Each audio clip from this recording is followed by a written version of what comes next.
मुरली अमृत की धारा है धारा, जो देती दुखों से किनारा। मुरली अमृत की धारा है धारा, जो देती दुखों से किनारा। भूले जीवन में हो जाए शिव बाबा मुरली में समझाए।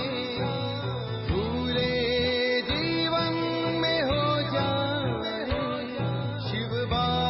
ओम शांति। आज की तारीख है 29/5/2024 के बाबा के साकार महावाक्य। मीठे बच्चे याद से याद मिलती है। जो बच्चे प्यार से बाप को याद करते हैं, उनकी कशिश बाप को भी होती है। बाबा ने प्रश्न पूछा, तुम्हारे परिपक्व अवस्था की निशानी क्या है? उस अवस्था को पाने का पुरुषार्थ सुनाओ। बाबा ने उत्तर दिया, जब तुम बच्चों की परिपक्व अवस्था होगी तो सब कर्मेंद्रियां शीतल हो जाएंगी। कर्मेंद्रियों से कोई उल्टा कर्म नहीं होगा। अवस्था अचल अडोल बन जाएगी। इस समय की अडोल अवस्था से 21 जन्म के लिए कर्मेंद्रियां वश हो जाएगी। इस अवस्था को पाने के लिए अपनी जांच रखो। नोट करने से सावधान रहेंगे। योग बल से ही कर्मेंद्रियों को वश करना है। योग ही तुम्हारी अवस्था को परिपक्व बनाएगा। ओम शांति। यह है याद की यात्रा। सभी बच्चे इस यात्रा पर रहते हैं। सिर्फ तुम यहाँ नजदीक में हो। जो जहाँ भी है बाप को याद करते हैं तो वह ऑटोमेटिकली नजदीक आ जाते हैं। जैसे चंद्रमा के आगे कोई सितारे बहुत नजदीक होते हैं, कोई बहुत चमकते हैं, कोई नजदीक कोई दूर भी होते हैं। देखने में आता है यह स्टार बहुत चमकता है, यह बहुत नजदीक है, यह तो चमकता ही नहीं है। तुम्हारा भी गायन है। तुम हो ज्ञान और योग के सितारे। ज्ञान सूर्य मिला है बच्चों को। बाप बच्चों को ही याद करते हैं जो सर्विसफुल बच्चे हैं। बाप है सर्वशक्तिमान, उस बाप को ही याद करते हैं तो याद से याद मिलती है। जहाँ जहाँ ऐसे ऐसे सर्विसफुल बच्चे हैं तो ज्ञान सूर्य बाप भी उन्हों को याद करते हैं। बच्चे भी याद करते हैं। जो बच्चे याद नहीं करते उनको बाप भी याद नहीं करते, उनको बाप की याद भी नहीं पहुंचती है। याद से याद जरूर मिलती है। बच्चों को भी याद करना है। बच्चे पूछते हैं, बाबा आप हमको याद करते हैं? बाप कहते हैं, क्यों नहीं। इस रीति बाप क्यों नहीं याद करते? जो जास्ती पवित्र हैं और बाप से बहुत प्यार है तो कशिश भी ऐसे करते हैं। हर एक अपने से पूछे कि हम कहाँ तक बाबा को याद करते हैं। एक की याद में रहने से फिर यह पुरानी दुनिया भूल जाती है। बाप को ही याद करते करते जाकर मिलते हैं। अब मिलने का समय आया हुआ है। ड्रामा का राज भी बाप ने समझाया है। बाप आते हैं, आकर बच्चों को अपना रूहानी बच्चा बनाते हैं। पतित से पावन कैसे बनो सो सिखाते हैं। बाप तो एक ही है, उनको ही सब याद करते हैं, परंतु याद सबको नंबरवार अपने अपने पुरुषार्थ सार मिलती है। जितना बहुत याद करेंगे वह जैसे कि सामने खड़े हैं। कर्मातीत अवस्था भी ऐसे होनी है। जितना याद करेंगे कर्मेंद्रियां चंचल नहीं होंगी। कर्मेंद्रियां चंचल बहुत होती है ना, इसको ही माया कहा जाता है। कर्मेंद्रियों से कुछ भी खराब कर्म ना हो। यहाँ योग बल से कर्मेंद्रियों को वश करना है। वो लोग तो दवाइयों से वश करते हैं। बच्चे कहते हैं, बाबा यह क्यों नहीं वश होती है? बाप कहते हैं, तुम जितना याद करेंगे उतना कर्मेंद्रियां वश हो जाएंगी। इसको कहा जाता है कर्मातीत अवस्था। यह सिर्फ याद की यात्रा से ही होता है। इसलिए भारत का प्राचीन राजयोग गाया हुआ है, सो तो भगवान ही सिखलाएंगे। भगवान सिखलाते हैं अपने बच्चों को, तुम्हें इन विकारी कर्मेंद्रियों पर योग बल से जीत पाने का पुरुषार्थ करना है। संपूर्ण पिछाड़ी में होंगे। जब परिपक्व अवस्था होगी फिर कोई भी कर्मेंद्रियां चंचलता नहीं करेगी। अभी चंचलता बंद होने से फिर 21 जन्म के लिए कोई भी कर्मेंद्रियां धोखा नहीं देगी। 21 जन्म के लिए कर्मेंद्रियां वश हो जाती हैं। सबसे मुख्य है काम। याद करते करते कर्मेंद्रियां वश होती जाएगी। अभी कर्मेंद्रियों को वश करने से आधा कल्प के लिए इनाम मिलता है। वश नहीं कर सकते हैं तो फिर पाप रह जाते हैं। तुम्हारे पाप योग बल से कटते जाएंगे। तुम पवित्र होते जाते हो। यह है नंबर 1 सब्जेक्ट। बुलाते भी हैं पति से पावन होने लिए, तो बाप ही आकर पावन बनाते हैं। बाप ही नॉलेजफुल है। बाप कहते हैं अपने को आत्मा समझो, बाप को याद करो। यह भी नॉलेज है। एक है योग की नॉलेज, दूसरा है 84 जन्म के चक्कर की नॉलेज। 2 नॉलेज है। फिर उसमें देवी गुण ऑटोमेटिकली मर्ज हैं। बच्चे जानते हैं हम मनुष्य से देवता बनते हैं तो देवी गुण भी जरूर धारण करने हैं। अपनी जांच करनी है।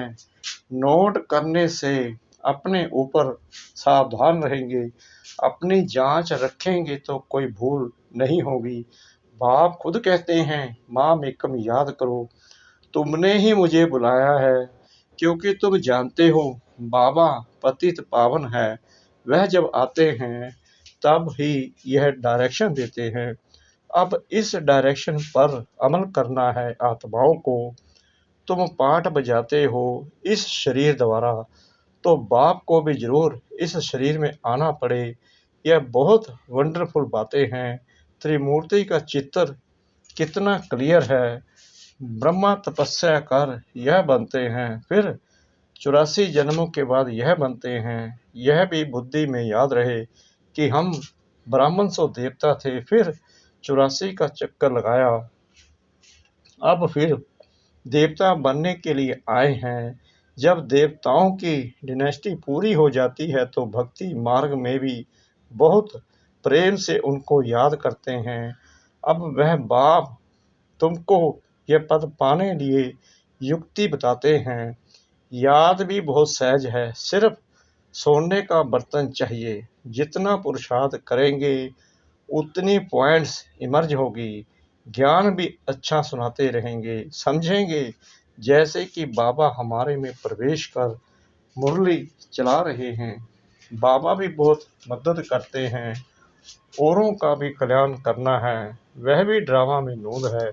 1 सेकंड न मिले दूसरे से, टाइम पास होता जाता है। इतने वर्ष इतने मास कैसे पास होते हैं। शुरू से लेकर टाइम पास होता आया है। यह सेकंड फिर 5000 वर्ष बाद रिपीट करेंगे। यह भी अच्छी रीति समझना है और बाप को याद करना है जिससे विक्रम विनाश हो। और कोई उपाय नहीं। इतना समय जो कुछ करते आए हो वह सब थी भक्ति। कहते भी हैं भक्ति का फल भगवान देंगे। क्या फल देंगे, कब और कैसे देते हैं, यह कुछ भी पता नहीं है। बाप जब फल देने के लिए आवे तब लेने वाले और देने वाले इकट्ठे हों। ड्रामा का पार्ट आगे चलता जाता है। सारे ड्रामा में अभी यह है अंतिम लाइफ। हो सकता है कोई शरीर भी छोड़ दे और कोई पार्ट बजाना है तो जन्म भी ले सकते हैं। किसका बहुत हिसाब किताब होगा तो जन्म भी ले सकते हैं। किसके बहुत पाप होंगे तो घड़ी घड़ी एक जन्म ले फिर दूसरा तीसरा जन्म लेते छोड़ते रहेंगे। गर्भ में गया दुख भोगा, फिर शरीर छोड़ दूसरा लिया। बाबा कहते हैं गर्भ में गया तो दुख भोगा, फिर शरीर छोड़ दूसरा लिया।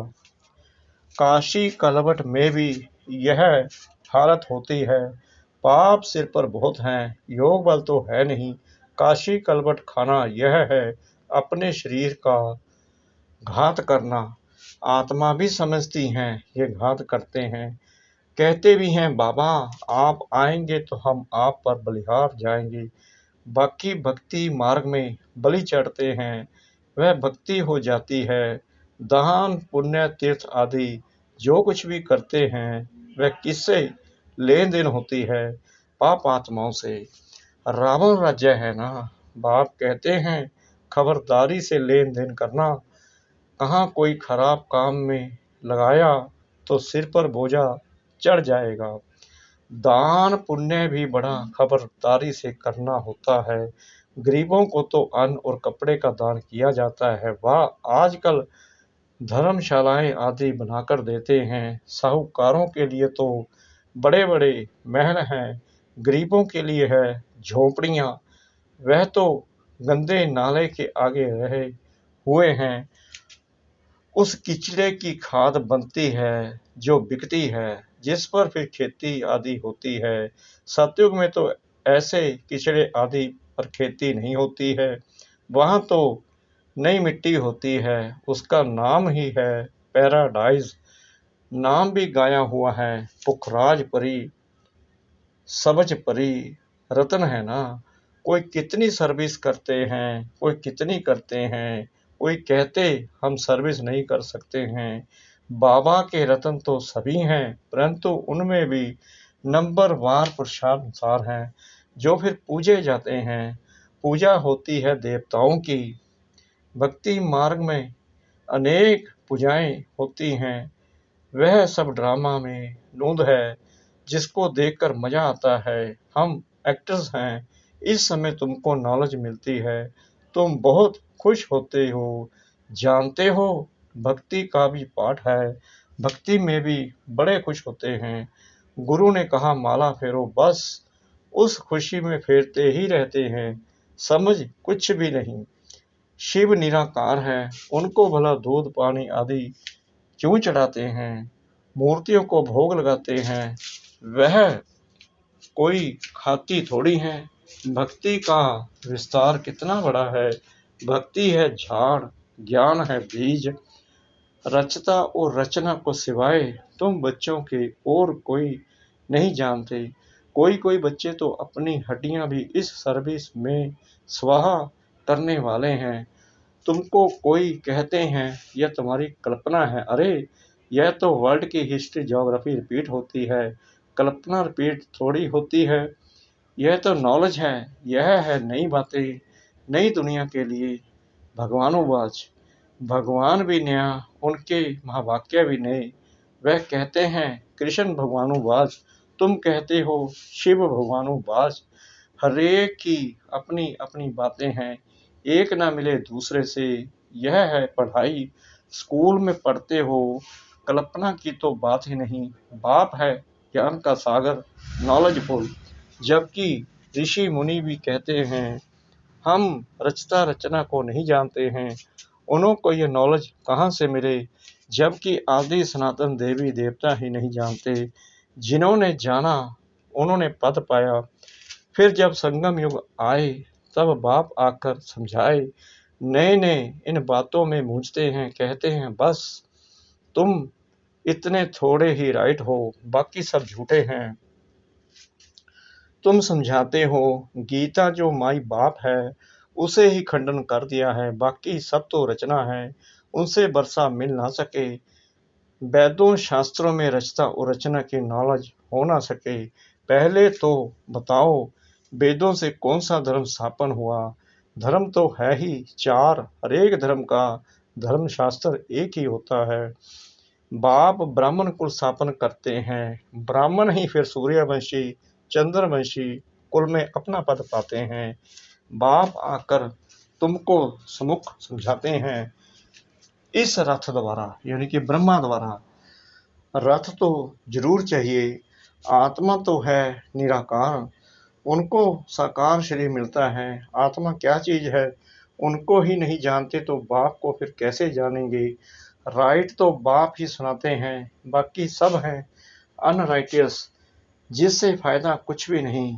माला किसकी सिमरते हैं कुछ पता नहीं, बाप को ही नहीं जानते। बाप खुद आकर अपना परिचय देते हैं। ज्ञान से सदगति होती है। आधा कल्प है ज्ञान, आधा कल्प है भक्ति। भक्ति शुरू होती है रावण राज्य से। भक्ति से सीढ़ी उतरते उतरते तमो प्रधान बन पड़े हैं। किसके भी एक्यूपेशन को नहीं जानते हैं। भगवान की कितनी पूजा करते हैं, जानते कुछ भी नहीं। तो बाप समझाते हैं इतना ऊंच पद पाने के लिए अपने को आत्मा समझना है और बाप को याद करना है। इसमें है मेहनत। अगर किसकी बुद्धि मोटी है तो मोटी बुद्धि से याद करे, परंतु याद एक को ही करे। गाते भी हैं बाबा आप आएंगे तो आप से ही बुद्धि योग जोड़ेंगे। अब बाप भी आए हैं, तुम सब किससे मिलने आए हो जो प्राण दान देते हैं, आत्मा को अमर लोक में ले जाते हैं। बाप ने समझाया है काल पर जीत पहनाता हूँ, तुमको अमर लोक में ले जाता हूँ। दिखाते हैं ना अमर कथा पार्वती को सुनाई। अब अमरनाथ तो एक ही है, हिमालय पहाड़ पर बैठ थोड़ी कथा सुनाएंगे। भक्ति मार्ग की हर बात में वंडर लगता है अच्छा। मीठे मीठे सिकला दे बच्चों प्रति माता पिता बाप दादा का याद प्यार और गुड मॉर्निंग। रूहानी बाप की रूहानी बच्चों को नमस्ते। हम रूहानी बच्चों की रूहानी बाप दादा को श्रद्धा भरी प्रेम भरी नमस्ते। शुक्रिया बाबा, शुक्रिया बाबा, शुक्रिया बाबा इस मीठी मीठी मीठी मुरली के लिए। धारणा के लिए मुख्य सार नंबर 1, योग बल से कर्मेंद्रिय जीत बन संपूर्ण पवित्र बनना है। इस अवस्था को पाने के लिए अपनी जांच करते रहना है। नंबर 2, सदा बुद्धि में याद रखना है कि हम ही ब्राह्मण सो देवता थे, अब फिर देवता बनने के लिए आए हैं। इसलिए बहुत खबरदारी से पाप और पुण्य को समझकर लेन देन करनी है। वरदान सतगुरु परमपिता परमात्मा जी का सर्व सत्ताओं को सहयोगी बनाए, प्रत्यक्षता का पर्दा खोलने वाले सच्चे सेवाधारी भव। प्रत्यक्षता का पर्दा तब खुलेगा जब सब सत्ता वाले मिलकर कहेंगे कि श्रेष्ठ सत्ता ईश्वरीय सत्ता आध्यात्मिक सत्ता है, तो यही एक परमात्म सत्ता है। सभी एक स्टेज पर इकट्ठे हों, ऐसा स्नेह मिलन करें। इसके लिए सबको स्नेह के सूत्र में बांध समीप लाओ, सहयोगी बनाओ। ये स्नेह की चुंबक बनेगा जो सब एक साथ संगठन रूप में बाप की स्टेज पर पहुंचेंगे। तो अब अंतिम प्रत्यक्षता के हीरो पाठ में निमित्त बनने की सेवा करो, तब कहेंगे सच्चे सेवाधारी। स्लोगन सेवा द्वारा सर्व की दुआएं प्राप्त करना, यह आगे बढ़ने की लिफ्ट है। सेवा द्वारा सर्व की दुआएं प्राप्त करना, यह आगे बढ़ने की लिफ्ट है। ओम शांति।